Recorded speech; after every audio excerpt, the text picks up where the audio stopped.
Well, Paul, I think 3 more good points in difficult circumstances on the pitch. Yeah, I mean, it was almost impossible to play on the pitch. I felt that was the worst the pitch had been. It's no one's fault, but we had a horrendous downpour between 12 and 6 apparently, and the referee was not that far away from calling this off. And the reason for that, the pitch was moving under your feet in virtually all the areas apart from down the middle where it's firm. And you only had to see it every time someone tried to actually run. And to actually keep any type of balance out there was very difficult. So a great start, just the sort of start you wanted. Yeah, I mean, again, great strike from Brownie. Alex Winters won the header. It's something that we've done before. And Jamie Taylor, I thought, very intelligent. Cut the ball back, lovely back heel for Gavin, and a great strike from him. But I think the forwards in particular found it difficult out there today. We try and move the ball and try and be quick and bright, and I knew within about 5 minutes of watching the game it looked like it was going to be the last game or match of the day. And it wasn't far off it, unless, if Craig hadn't scored the goal, it was the last game or match of the day. The fact he scored it sort of pushed it back to be about the second game from the end. Chelmsford made us work hard all the way to the end. Great, yeah, I thought they competed on, listen, they found it as difficult as we did. Actually, I felt first half that they were more of a threat in many respects than they were in the second half. But no, give them a lot of credit. I thought they played it 3 up really. With Kieran St Amy gave us probably Dale as much problems he's had all season. Cheek through the middle. I thought again kept us honest as well, and obviously the boy on the left hand side as well for them, on the right hand side rather. So, we know they've improved, and they have improved. But we're on a good run at the minute, and sometimes you take an ugly win, and today was that ugly win. Gavin McCallum in the starting lineup today in place of Craig Dundas. What was thinking behind that? Craig went to the dentist on Thursday, had 2 teeth out, and unfortunately picked up an infection. So he's been in bed. Literally got out of bed at 11 o'clock today to turn up. Would like him not to have brought him onto the pitch. Which is probably why the lads celebrated his goal with him so well, because he really shouldn't have been here today. So that was not tactical.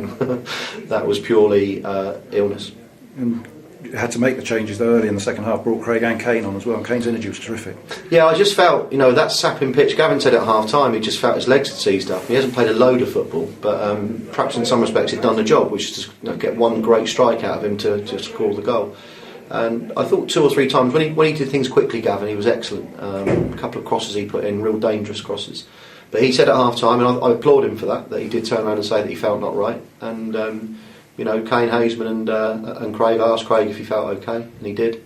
And it was good to get those 2 on the pitch. And he took his frustrations of the dental appointment out on the ball in the last minute. Yeah, I mean absolutely. He's had obviously he's had some great news with obviously with the news of the baby as well, and so he's had some good news. But no one likes their teeth being done, and I think it didn't help that the infection kicked in, and it's nasty. So he's in bed with a fever for 2 days, which again people don't always know about. With Simon Downer, again, very much for Tuesday night in mind. Didn't feel the back four needed to change for this game, knowing that Alex Winters going back to Palace. So it meant that on Tuesday, Simon Downer can come in really fresh for the game against Bromley. Yeah, just to clarify what's happening with Alex, he's going back to Palace and then possibly on to Colchester? Yeah, I think he's due at Colchester for the early part of the week to see how he gets on there. I think what's going to happen is they're going to look, Palace will look and his agent will look to try and get him a higher level of football over the next 2 or 3 weeks before the emergency loan finishes.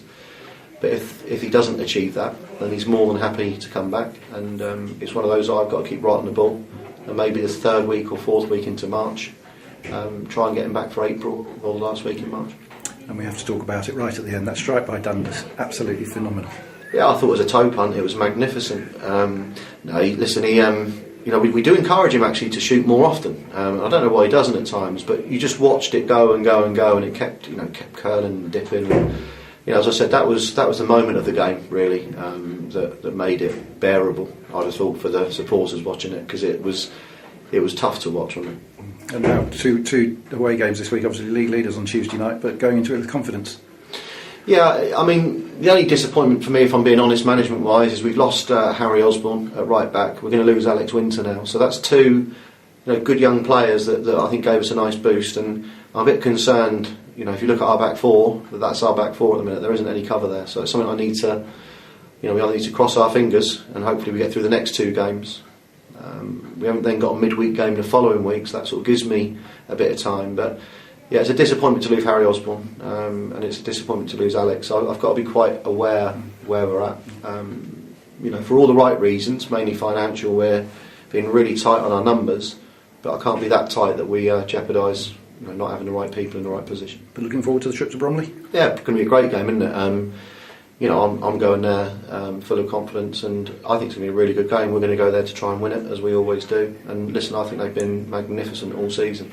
Local derby.